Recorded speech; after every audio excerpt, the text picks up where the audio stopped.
Listen to me closely, sweetheart. Because if a stranger ever looks you in the eyes and tells you to leave your own house, you don't ask questions. You run. I didn't. And that mistake followed me into every dark hallway, every locked room, every whisper after midnight. All I did was take a phone to be repaired. What came back was fear. And a truth I wish I had never uncovered. I've lived in this house for more than 40 years. I raised my children here. I buried my husband from here. I learned how silence sounds when love leaves the room. So when I tell you that a house can feel different, believe me, that morning started ordinary. Too ordinary. The kind of quiet that doesn't comfort you, it warns you. Rain tapped softly against the windows, slow and patient, like it had nowhere else to be. I was standing in the kitchen, my hands wrapped around a mug that had long ago lost its warmth, when my daughter-in-law walked in. Her steps were hesitant, careful, like she didn't want the floor to remember her weight. "Mom," she said softly. She always called me Mom. Not Amma, not Mom. Like she was trying to belong extra hard. She placed her phone on the table between us. The screen was shattered, spiderweb cracks spreading from the corner like something had struck it in anger. Or fear. Or desperation. "I dropped it," she said quickly. Too quickly.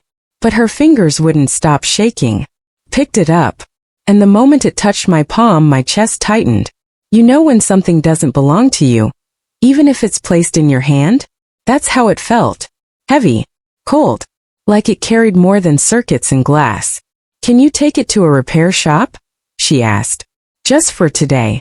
I need it fixed." I studied her face. Pale. Dark circles under her eyes. This wasn't about a phone. "Is everything all right?" I asked. She smiled. The kind of smile women learn when they don't feel safe telling the truth. "Of course." She left the room too fast. I should have followed her. I should have asked more. But grandmothers, we carry guilt like a second spine. We convince ourselves silence is kindness. I wrapped the phone in a napkin and slipped it into my purse. Outside, the rain smelled metallic. The sky hung low, gray and watching. As I walked down the street, every step felt heavier, like I was walking away from something unfinished. The repair shop sat between a closed laundromat and a pawn store that hadn't changed its sign since the 90s. Inside, fluorescent lights buzzed softly. Too softly. A young technician stood behind the counter. He had tired eyes, the kind you get when you've seen too much and learn not to ask questions. He took the phone, turned it over and powered it on. First, nothing happened. Then his expression changed. He leaned closer to the screen. His jaw tightened. He tapped something. Paused. Tapped again. "Is there a problem?" I asked. He didn't answer right away. Instead, he looked up at me. Not curious, not confused, afraid. "Is this your phone?" he asked. "No," I said. "It belongs to my daughter-in-law." His fingers froze. "Do you live with her?" "Yes." He swallowed. "Same house?" "Yes," I said again, my voice thinner now. He turned the phone toward me, then stopped. Pulled it back. "No. I can't show you." "Show me what?" I asked. He leaned forward, lowering his voice. "Ma'am, I don't think you should take this phone back to your house." I laughed nervously. "Young man, it's just a phone." He shook his head slowly. "There are active background processes running constantly. Cameras. Microphones. Remote access." He hesitated. "Someone's monitoring from inside the same network." My heart skipped. "That's impossible," I said. "We're just a family." He stood straighter, eyes locked on mine. "Ma'am," he said very clearly, "you need to leave that house today." The air felt thin, like the room had lost oxygen. "Excuse me. Pack essentials. Stay with someone else. Tonight." He slid the phone across the counter but didn't let go. "Please don't ignore this." I pulled my hand back. "You're overreacting," I said, even as my chest burned. He released the phone slowly like it might bite. "I've seen scams, affairs, illegal activity," he said. "But this..." He lowered his voice even more. "This feels personal." I walked out without saying another word. Outside, the rain had stopped. The street looked washed clean, too clean, like something had been erased. As I headed home, my phone buzzed in my purse. A notification from a device that wasn't mine. I stopped walking. The message read, "You shouldn't have taken it." My knees nearly gave out. And that was the moment, standing alone on a quiet street, when I realized something was very, very wrong inside my house. Quick question for you, comment section. If a stranger warned you to leave your own home immediately, would you trust them? If this story already has you holding your breath, like, share and subscribe, because what comes next is darker than you expect. I didn't tell anyone about the message. That's the part that still haunts me. Not the warning, not the fear, but the silence I chose afterward. I walked back into my house like nothing had happened, like I hadn't just been told to run from the place where I had spent half my life. The front door opened with its usual tired creak, the familiar sound that had once comforted me. That day, it sounded like a throat clearing before a confession. "Mom?" My daughter-in-law called from the kitchen. Her voice startled me. I nearly dropped my purse. "I'm here," I said, forcing steadiness into my tone. She stood by the counter pretending to scroll on her tablet, but her eyes flicked up too fast. She was waiting, watching my face. "They said it'll be ready tomorrow," I lied, setting my purse down carefully like it might explode. She nodded, relief washing over her features so quickly it made my stomach twist. "Good," she said. "That's good." She didn't ask any questions. And that scared me more than if she had. Dinner passed in fragments. Forks scraping plates. A clock ticking too loudly. My son barely looked up from his phone, his thumb moving in smooth, practiced motions. Every now and then he smiled at something on the screen. Not at us. That night I went to bed early, but sleep wouldn't come. The house felt restless, like it was breathing when I wasn't. Around midnight the air changed. You know how you can sense when someone enters a room, even if you don't see them? That pressure shift. That awareness. I felt that deep in my bones as I lay in the dark. Then I heard it. Footsteps. Slow. Careful. Bare feet against hardwood. Not my son's heavy steps. Not my daughter-in-law's soft shuffle. These were measured. Intentional. I held my breath. The steps moved down the hallway, paused, then continued. My door handle rattled once. Just once. I whispered, "Hello." No answer. The footsteps moved away. I sat up, heart pounding so hard it hurt, and reached for my phone on the nightstand. The screen was already on. A live camera feed filled the display. Not of my room. Of the hallway. I dropped the phone like it burned me. It clattered onto the floor, screen still glowing, the camera still watching. Someone had been standing just outside my door. And they knew I was awake. I don't remember how long I sat there, staring at the dark, listening to my own breathing. When I finally gathered the courage to open the door, the hallway was empty. But the floor was cold. Damp. I crouched down and touched it. Wet. Like rainwater. Except every door and window was locked. I followed the trail slowly, my bare feet aching with every step. The wet marks led past the guest room, past the bathroom, and stopped outside my daughter-in-law's room. Her door was slightly open. I knocked. No answer. I pushed the door gently. She lay curled on the bed, fully clothed, eyes wide open. She wasn't asleep. "Sweetheart," I whispered. "Did you hear anything?" She shook her head too quickly. "No," she said. "Nothing." Her phone sat on the nightstand, perfectly intact. Repaired. My blood ran cold. "I thought the shop had it," I said. She stared at the wall. "They dropped it off," she replied. "Said it was urgent." "They?" I asked. She finally looked at me then. I didn't see their face. I reached for the phone. The moment my fingers touched it, the screen lit up. A text message appeared. "Unknown contact. He doesn't like when you touch what isn't yours." I yanked my hand back. My daughter-in-law started shaking. "I didn't tell him anything," she whispered. "I swear." "Tell who?" I asked, though I already felt the answer crawling up my spine. She swallowed hard. "The one who watches." I pulled her into my arms, and for the first time since she married my son, she sobbed like a child. Her tears soaked into my nightgown as she clung to me, whispering apologies that didn't make sense yet. "He said it was for protection," she cried. "He said every house needs eyes." My stomach twisted. "Who said that?" I demanded softly. She glanced toward the ceiling, toward the walls. I don't know his name, she said. But he lives here. A sudden thud echoed from downstairs. Heavy. Deliberate. We froze. Another sound followed. The slow scrape of a chair being pulled across tile. Then footsteps again. Coming up the stairs. One step at a time. I stood up and closed her door quietly, locking it from the inside. My hand shook so badly I had to try twice. The doorknob turned. Once. Twice. Then a voice, calm, familiar, and terrifyingly close. Mom, my son called. Why is the door locked? I didn't answer. My daughter-in-law covered her mouth to stop herself from crying out. The handle stopped turning. Silence stretched. Then his footsteps moved away. But my phone buzzed in my pocket.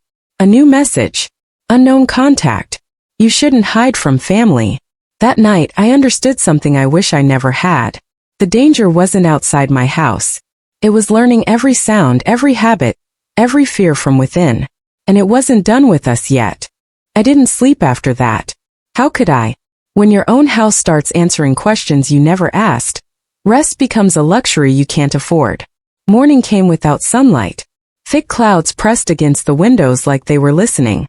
I sat at the kitchen table with my hands folded, staring at the crack in the wall across from me. I'd walked past that crack 1,000 times over the years. Hairline fracture.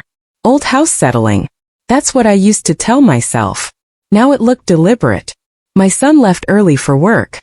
Or at least that's what he said. He didn't meet my eyes. He never does when he's hiding something. That used to break my heart. Now it tightened something colder inside me. My daughter-in-law didn't come out of her room. I listened. Every creak. Every hum. Every electrical sigh from the walls. Around mid-morning I heard it. A sound that didn't belong. Faint scratching. Soft. Repetitive. Like paper being dragged slowly across plaster. It came from behind the living room wall. The one with the old family photos. I stood up so fast my chair tipped over. I pressed my palm against the wall. The scratching stopped. I waited. Nothing. Then tap tap. 2 gentle knocks. From inside the wall. My knees weakened. I stepped back, my breath shallow, my heart pounding so hard it hurt my ears. The house felt alert now. Awake. Like it knew I was listening. I grabbed a screwdriver from the kitchen drawer. My husband's old one, rusted at the handle, familiar in my grip. I crossed the room slowly, my shadow stretching tall and thin across the floor. Please don't. A voice whispered behind me. I turned. My daughter-in-law stood in the doorway, her face drained of color. You hear it too? I asked. She nodded, tears already forming. He keeps things there, she said. Who? I asked, even though the answer terrified me. She swallowed. The watcher. I drove the screwdriver into the crack. The wall gave way easier than it should have. A loose panel shifted and behind it, a hollow space revealed itself. Something fell out and hit the floor with a soft thud. A notebook. Old. Leather-bound. Worn at the edges like it had been handled too often. My hands trembled as I picked it up. This isn't mine, my daughter-in-law whispered. I opened it. The handwriting was neat. Precise. Patient. The first page read, Observation log, day 1. My stomach dropped. Every page after that was filled. Dates. Times. Notes. She wakes at 6:12 a.m. She cries in the shower when she thinks no one hears. The mother notices more than she should. I flipped through faster, my breath coming in short bursts. There were drawings. Layouts of the house. X marks on rooms. Camera placements. Notes about Wi-Fi strength. Power sources.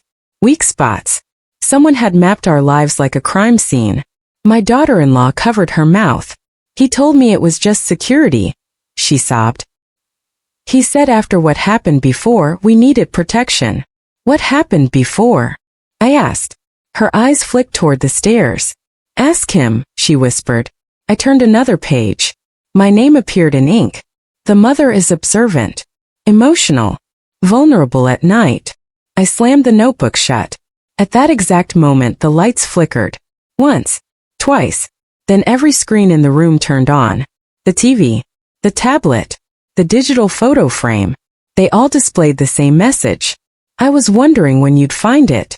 My heart felt like it stopped. A voice followed, calm, male, familiar. My son's voice. But not speaking live. Pre-recorded. You were never supposed to see that, the voice said gently. It's just data. I spun around searching for him. He wasn't home. The voice continued. This house was empty before I filled it with eyes. You of all people should understand that, Mom. I dropped the notebook. You did this. I whispered. The walls hummed. The screens changed. Video feeds appeared. Every room, including the one we were standing in. A red dot blinked in the corner of each frame. Recording. He says it helps him feel in control, my daughter-in-law whispered beside me. He says watching keeps the fear away. What fear? I asked. She hugged herself. The fear of losing us. My chest tightened. Footsteps echoed upstairs. Real ones. Heavy. The front door opened. My son's voice, live this time, called out. I'm home. The screens went black. The notebook lay open on the floor, one final sentence visible. The truth always surfaces. The question is who survives it. I grabbed my daughter-in-law's hand. We're not staying here tonight, I said. She nodded, tears streaming. But as we moved toward the door, my phone vibrated. A final message flashed. Leaving won't stop the recording. I looked up at the walls, at the photos, the vents, the corners, and for the first time in my life, I felt like the house was looking back at me. I wish I could tell you we left that house immediately. I wish I could say I grabbed my daughter-in-law, ran out the door, and never looked back. But fear doesn't always make you brave. Sometimes it makes you careful. Sometimes it makes you stay quiet long enough for danger to settle in deeper. My son stood in the kitchen, acting like nothing had happened. He poured himself coffee, kissed my cheek, asked if we wanted eggs. His voice was normal. Too normal. I watched his hands as he moved. Steady. Controlled. Not the hands of a man surprised by chaos. The hands of a man who had planned for it. You didn't sleep, he said casually, eyes flicking to my face. No, I replied. Old bones. He smiled. But his eyes didn't. My daughter-in-law sat at the table silent, staring at her folded hands. Every few seconds her gaze drifted toward the ceiling, like she was expecting it to answer back. I caught a faint clicking sound. Soft. Rhythmic. Like a camera adjusting focus. That's when I noticed it, the hallway door. The one at the end. Always locked. That door had been locked for years. Ever since my husband passed, my son told me it was just storage. Old tools. Boxes. Nothing worth opening. I believed him. Because mothers want to believe their sons. But now that door felt louder than anything else in the house. After breakfast, my son grabbed his keys. I've got a long day, he said. Don't wait up. The front door closed behind him. And the house exhaled. The clicking grew clearer. I stood up slowly. Come with me, I whispered to my daughter-in-law. She hesitated. If he finds out. He already knows everything, I said softly. That's the problem. We walked down the hallway together. Every step felt like walking deeper into something we couldn't undo. I stopped in front of the locked door. Up close, I could see scratches around the knob. Fresh ones. I reached into my pocket and pulled out the key. My daughter-in-law gasped. You had it. He left it on the counter last night, I said. Like he wanted me to. The lock clicked open. The door swung inward. And the smell hit me first. Warm electronics. Dust. Something metallic underneath. The room was small. No windows. Just walls, every inch of them covered. Screens. Monitors stacked and mounted, some old, some new, all glowing softly. Live feeds from every corner of the house. The kitchen. Bedrooms. Hallway. Front porch. Even the bathroom. My stomach lurched. In the center of the room stood a desk. On it, routers, hard drives, cables snaking like veins. Sticky notes covered the surface. Each one scribbled with notes. Audio clearer after midnight. Mother reacts to silence. Fear increases compliance. I staggered back. This is insane, I whispered. This is control, my daughter-in-law finished. Her voice was hollow. He says control keeps people safe. One screen shifted.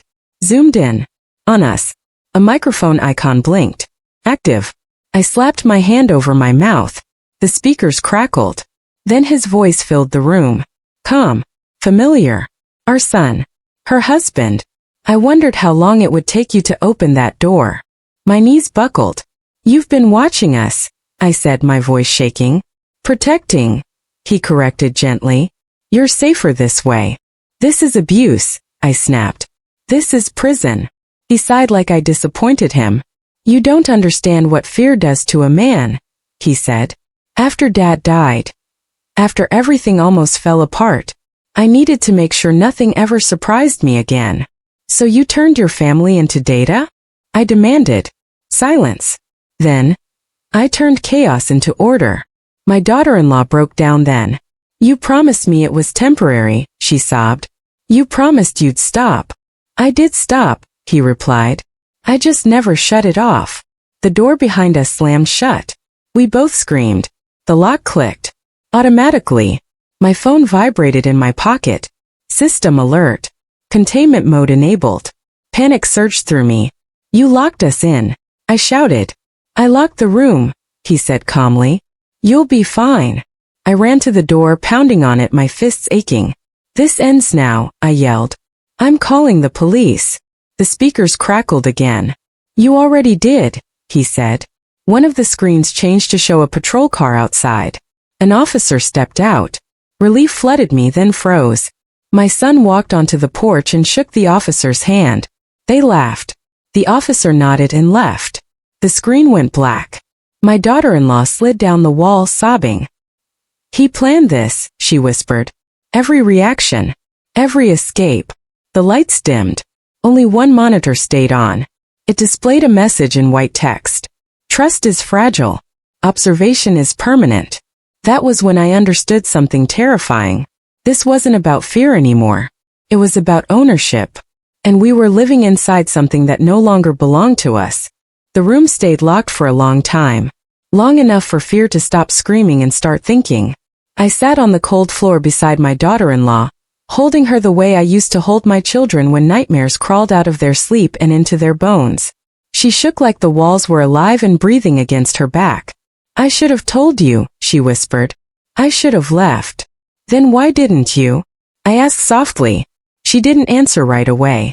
Instead, one of the screens flickered back on. This time it wasn't a live feed. It was a video. A timestamp appeared in the corner. 3 years earlier. My daughter-in-law looked younger. Brighter. She sat on the edge of the bed in the guest room, clutching her phone, tears streaming down her face. My son's voice came from off-screen. You don't need anyone else, he said calmly. You have me. And I'll keep you safe. She shook her head. This isn't safety. The screen froze. I felt my heart tearing in slow motion. That was the first time, she whispered. He installed the cameras after that. What happened before? I asked again, my voice breaking. She inhaled shakily. I tried to leave. The room seemed to tilt. He found the note I wrote, she continued. He said if I walked out, something bad would happen. Not to me. To you. My breath caught. He said you were fragile. That stress could kill you. She sobbed. I believed him. Anger burned through me like acid. You stayed to protect me? I whispered. She nodded. The screen changed again. Another video. This one showed the hallway. Late night. My door slightly open. I watched myself sleeping. A figure stood in the shadows. My son.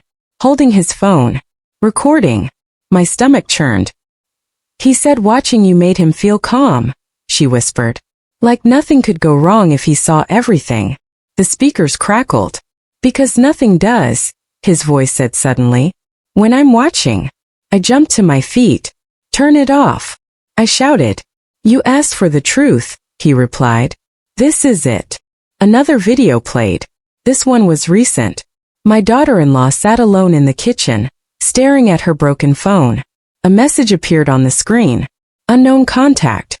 If you ever take this device out of the house again, she will get hurt. Her hand shook violently. I smashed it, she whispered. I thought if it broke, he'd lose control.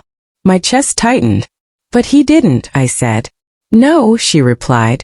He just moved faster. The realization hit me like ice water. The repair shop. The warning.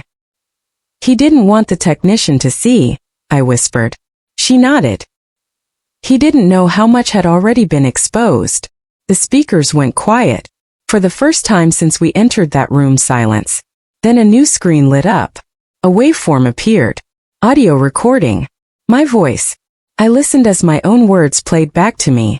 Private conversations. Phone calls. Whispers to myself in the dark. I covered my ears. You stole our lives, I said hoarsely. I preserved them, he replied. Memories fade. Recordings don't. I walked up to the desk and grabbed one of the hard drives. I'm ending this, I said. You won't, he answered calmly. Watch me. I slammed the hard drive onto the floor. The monitors flickered wildly. The house groaned. Alarms blared. Red lights flashed. My phone buzzed again. System alert.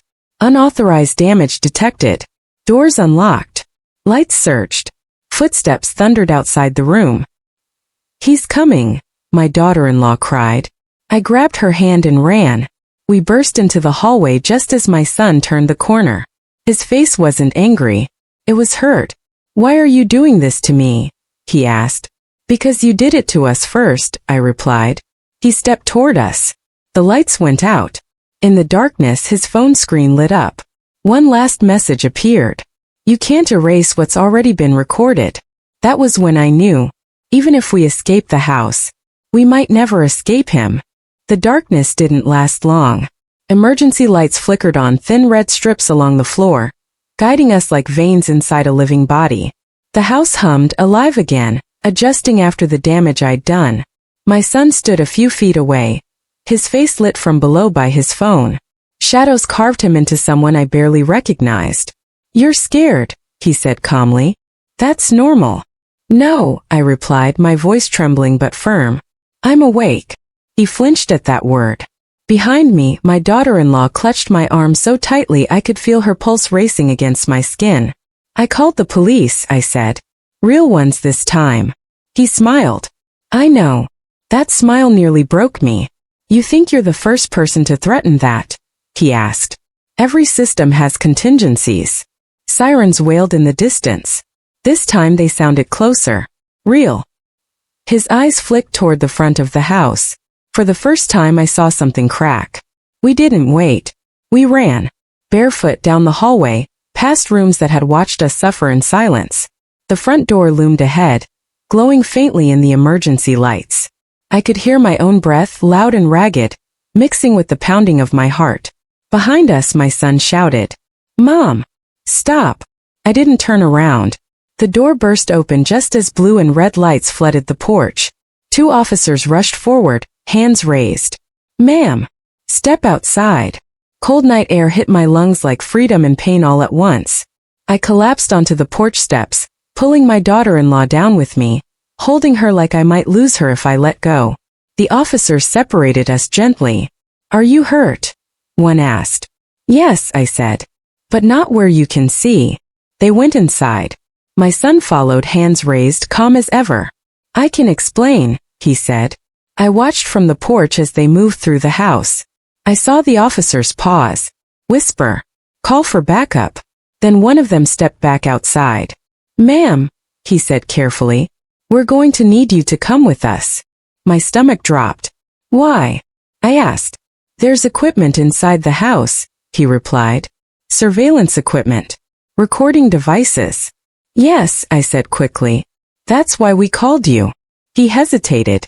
Some of it is legally registered, he said. My ears rang. What? It's complicated, he added. Your son works in cybersecurity. He has permits. Waivers. I laughed. A short broken sound. You're saying it's legal to spy on your family? No, he said. I'm saying it's not as clear-cut as you think. I felt my knees weaken. My daughter-in-law spoke up, her voice shaking but strong. He threatened us, she said. He recorded us without consent. The officer nodded. We'll investigate, he said. But for tonight, we recommend separation. They took my son aside. I watched as he spoke calmly, confidently, gesturing toward the house like a proud homeowner giving a tour. Then he looked at me. and mouthed the words. See, that was when the fear changed, turned into something colder. They didn't arrest him. They told us to pack essentials. They told us to leave. I sat in the back of the patrol car, holding my daughter-in-law's hand, watching my house disappear behind us. 40 years of memories, now just a structure full of eyes. Where will we go? She whispered. I didn't answer, because my phone buzzed in my pocket. A new notification appeared. Cloud sync complete. I stared at it. He still has access, I whispered. At the station they separated us again. Statements. Forms. Waiting rooms that smelled like old coffee and disinfectant. Hours passed. Finally, a detective sat across from me. There's something you should know, she said gently. I braced myself. Several files were deleted remotely while we were inside the house, she continued. Whoever controls the system anticipated this. I closed my eyes. Is there anything left? I asked. She nodded slowly. One thing. She slid a tablet across the table. On the screen was a video. A hidden camera. In the locked room. It showed my son sitting alone late at night, speaking directly into the lens. If you're watching this, he said, it means you finally stopped believing me. My voice shook. Why show me this? The detective met my eyes. Because the file was scheduled, she said. To send automatically. Send to who? To you, she replied. The video continued. I never wanted to hurt you, my son said. I just wanted to know everything before it could hurt me. He leaned closer to the camera. And now that you've left the house, I can finally watch without interruption. The video ended. My phone buzzed again. Live feed available. I pushed the tablet away, my hands trembling. He's not done, I whispered. The detective frowned. We'll keep him under observation, she said. I laughed bitterly. He's always under observation, I replied. That's the problem. As dawn crept through the station windows, I realized something terrifying. We had escaped the house. But the system had already followed us. I used to believe safety meant walls, a roof, a locked door, a familiar address. That belief died quietly, not with a scream, not with violence, but with a notification that wouldn't stop blinking. We spent the first night in a small motel on the edge of town, the kind with thin blankets, flickering lamps, and curtains that never quite close all the way. I sat on the edge of the bed while my daughter-in-law slept curled beside me like a frightened child. I didn't sleep. I watched the door. I watched the window. And most of all, I watched my phone. Every few minutes the screen lit up. No sound. No vibration. Just light. As if someone wanted me to know they were still there. At 3:17 a.m., a message appeared. Unknown contact.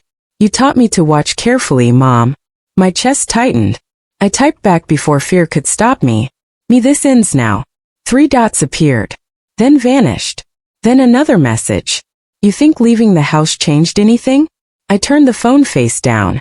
But even upside down the glow leaked out. Morning came slowly. Gray. Heavy. Like the sky hadn't decided whether to forgive us yet.